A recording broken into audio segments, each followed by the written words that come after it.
Special 7 days ન્યૂઝમાં આપનું સ્વાગત છે। અસહ્ય ગરમી વચ્ચે બરોડા યુથ ફેડરેશન દ્વારા દાંડિયા બજાર 4 રસ્તા પાસે રાહદારીઓ માટે ઠંડી છાશનું વિતરણ કરાયું।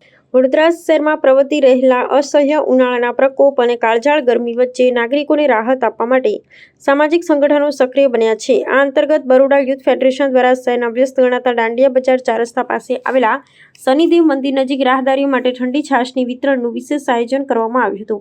વહેલી સવારથી જ શરૂ થયેલા સેવાકીય કાર્યક્રમનો માર્ગ પરથી પસાર થતા સેંકડો વાહન ચાલકો અને મુસાફરોએ લાભ લીધો હતો।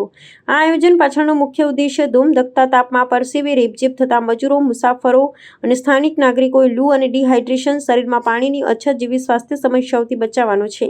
આ લોકહિતના કાર્યક્રમમાં બરોડા યુથ ફેડરેશનના અગ્રણી રૂકમિલ શાહ સહિત સંગઠનના તમામ સક્રિય કાર્યકર્તાઓ અને સ્વયંસેવકો મોટી સંખ્યામાં ઉપસ્થિત રહ્યા હતા। સંસ્થાના સભ્યોએ શિસ્તબદ્ધ રીતે ટ્રાફિકને નડતરરૂપ ન થાય તે રીતે તમામ રાહદારીઓને આદરપૂર્વક ઠંડી છાશનું વિતરણ કર્યું હતું। ઉનાળાની આ આકરી ઋતુમાં તરસ छिपावता અસંવેદનશીલ કામગીરીને સ્થાનિક રહીશો અને લારી ગલ્લાવાળાઓએ ભારે બિરદાવી હતી। છાશનો સ્વાદ માણી રહેલા રાહદારીઓએ જણાવ્યું હતું કે બપોરના સમયે જ્યારે ગરમીનો પારો આસમાને હોય છે ત્યારે આવા સરાહનીય પ્રયાસો સામાન્ય જનતા માટે આશીર્વાદરૂપ સાબિત થાય છે।